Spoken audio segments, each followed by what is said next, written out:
अस्सलाम वालेकुम स्टूडेंट, उम्मीद है आप अच्छे होंगे। एब्राडाइजेशन जो हम डिस्कस कर रहे थे स्टेप टू स्टेप, हर एक एग्जांपल जो आपके कोर्स में दिया हुआ है।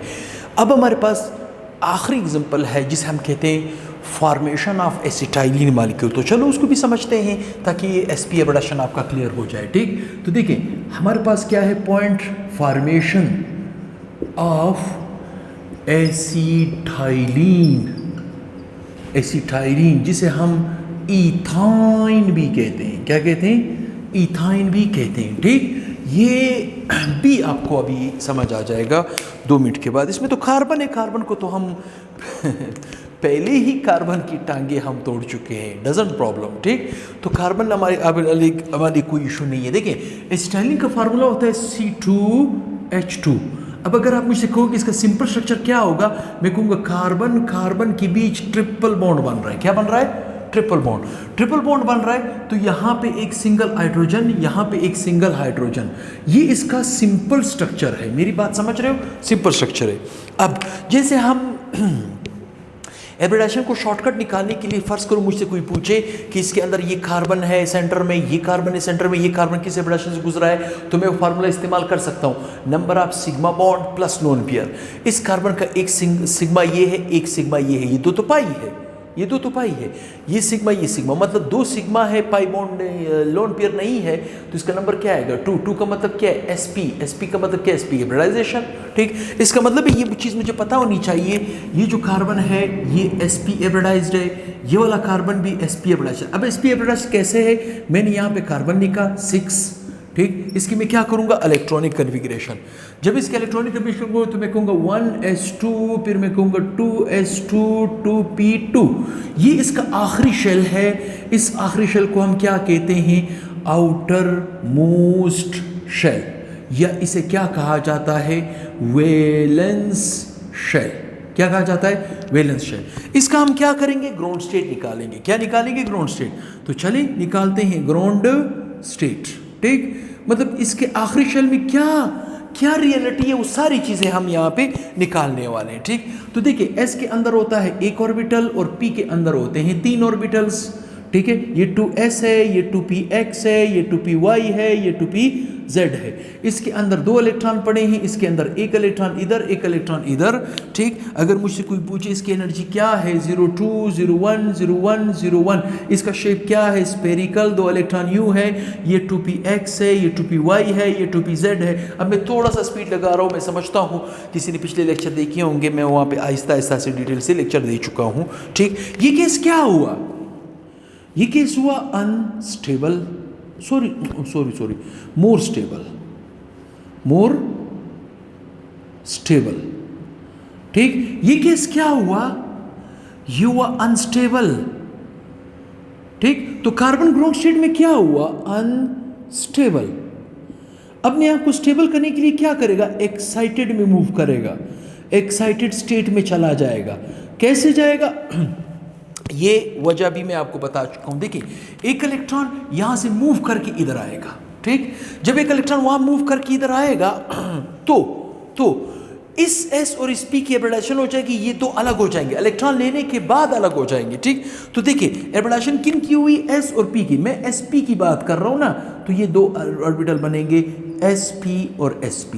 ठीक, अच्छा ये जो 2py है, ये जो 2pz है, 2py और 2pz। ठीक, एक इलेक्ट्रॉन इसके पास है, एक इलेक्ट्रॉन यहां से गया, यहां पे एक इलेक्ट्रॉन है, यहां पे एक इलेक्ट्रॉन है, इसकी एनर्जी 01 है, इसकी एनर्जी 01 है, इसका शेप है डंबल, इसका शेप है डंबल। ये बात हम कई दफ़ा बता चुके हैं पिछले लेक्चर में। ठीक, अच्छा इसकी एनर्जी क्या होगी? ये एनर्जी भी हमने निकाली 1.5। ठीक, इसका शेप कैसे होगा? Of dumbbell. इसका शेप कैसे होगा? Of dumbbell.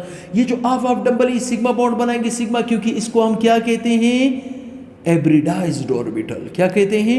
एब्रिडाइज्ड ऑर्बिटल। और ये आपके पास क्या हो जाएंगे? अनएब्रिडाइज्ड। ठीक, और अनएब्रिडाइज्ड क्या करते हैं? Pi bond. अगर इलेक्ट्रॉन के मालिक हुए तो पाई बॉन्ड बनेगा, अगर इलेक्ट्रॉन के मालिक हुए तो पाई बॉन्ड बनेगा। तो चले बनाते हैं। ठीक, ये कार्बन, अच्छा कार्बन का वो सिंपल स्ट्रक्चर मैं बना रहा हूँ। कार्बन ट्रिपल बॉन्ड, यहाँ पे हाइड्रोजन, यहाँ पे हाइड्रोजन।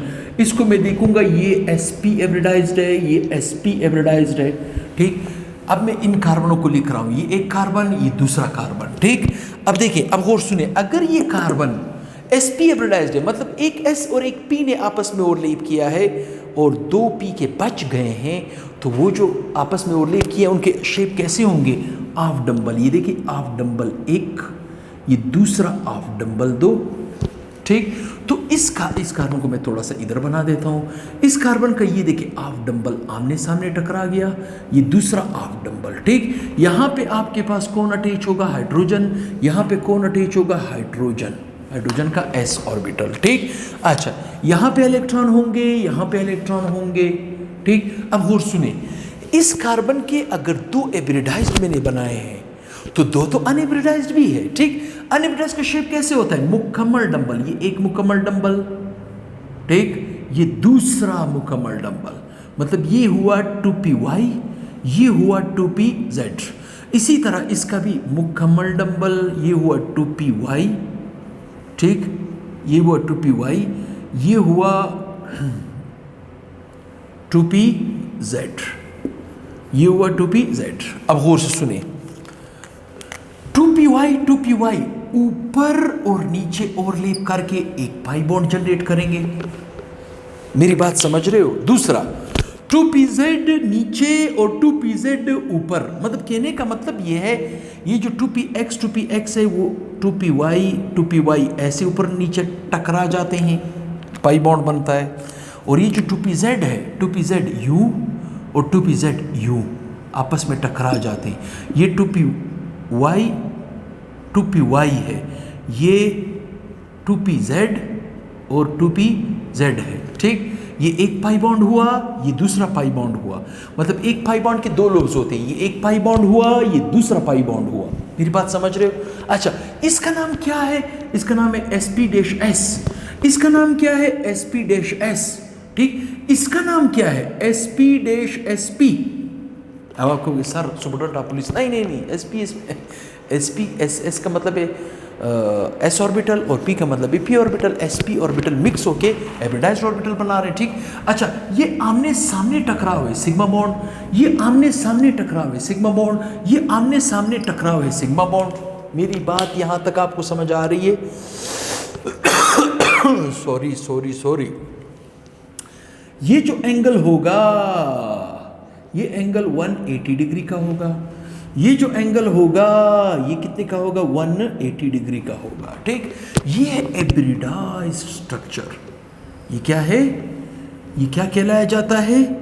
एब्रिडाइज्ड स्ट्रक्चर ऑफ एसिटाइलिन, या जिसे हम प्यार से इथाइन कहते हैं, ठीक। किसी ने स्क्रीनशॉट लेना हो तो वो ले चुका होगा या वो ले सकता है, ठीक। और मैं समझता हूँ वो जो एनर्जी का ट्रिक मैंने आपको बताया था वो आप यहाँ पे अप्लाई कर सकते हो, आसानी से कर सकते हो, कोई इशू नहीं रहेगा, ठीक, कोई इशू नहीं रहेगा। बहरहाल ये आपका एसिटाइलिन मॉलिक्यूल का sp एब्रिडाइजेशन भी मैं आपको क्लियर कर चुका हूँ। तो मैं समझता हूँ अभी आपको केमिस्ट्री बड़ी प्यारी लगने लगेगी, बड़ी अच्छी लगने। एब्रिडाइजेशन इतना इम्पोर्टेंट टॉपिक है कि सेकेंड ईयर में आप ऑर्गेनिक केमिस्ट्री में जब भी कदम रखोगे एब्रिडाइजेशन की मदद लोगे। मैंने क्या कहा? एब्रिडाइजेशन की मदद लोगे। तो एब्रिडाइजेशन बहुत ज़्यादा इंपॉर्टेंट टॉपिक है। आप इसे तसल्ली से सीक्वेंस वाइज जो मैंने आपको पढ़ाया है आप उसको देखते जाएँ और बुक को सामने रखें और अच्छे नोट्स इसे बनाएं, तो इंशाल्लाह आपका ये एब्रिडाइजेशन का कॉन्सेप्ट, ये एब्रिडाइजेशन का जो टेंशन है, जो गड़बड़ेशन है, वो आपके जहन से निकल चुका है। तो बहुत ही जल्द इंशाल्लाह एब्रिडाइजेशन के शॉर्ट ट्रिक्स है हाजिर होऊंगा, शॉर्ट ट्रिक की प्रैक्टिस भी आपको करवाऊंगा। और इसके बाद जो वेस्पर थ्योरी मैंने छोड़ी है, valence shell electron pair repulsion theory, वो भी डिटेल से करवाऊंगा। उसके बाद मॉलिक्यूलर ऑर्बिटल, ये चैप्टर बड़ा इंपॉर्टेंट है, मतलब ये यू कैन से आप फर्स्ट ईयर वाले भी इससे फ़ायदा ले सकते हो और सेकेंड ईयर वाले भी फ़ायदा ले सकते हो। ठीक, तो अपने दोस्तों के साथ जो सेकेंड ईयर में, उनको भी शेयर करो इस वीडियो को, अपने कज़न के साथ शेयर करो, अपने दोस्तों के साथ अपने ग्रुपों में शेयर करो। जितना आप शेयरिंग करोगे, जितना चैनल आगे जाएगा, उतना मुझ में पोटेंशियल पैदा होगा। यकीन जाने, आज छुट्टी का दिन है, पूरा दिन मैं इस वीडियोस के ऊपर लगा रहा हूँ और आपके लिए अच्छे अच्छे ट्रिक्स ढूंढ के अच्छे अच्छे वीडियोस बना रहा हूँ। और मेरी ये वीडियोस आप यूट्यूब पे इसी टॉपिक को किसी और प्रोफेसर का भी देखेंगे तो मैं समझता हूँ मेरा उससे ज़्यादा अलग ट्रिक है, अलग एक्सप्लेनेशन का अलग मेथड है, तो आपको बड़ा पसंद आएगा। मेरा मेथड इंशाल्लाह आपके लिए बहुत ईजीएस्ट होगा। तो बने रहिए, आप हमें सपोर्ट करें, हम आपको सपोर्ट कर रहे हैं। तो बहुत ही जल्द नेक्स्ट वीडियो के साथ हाजिर होऊंगा। अल्लाह हाफ़िज़।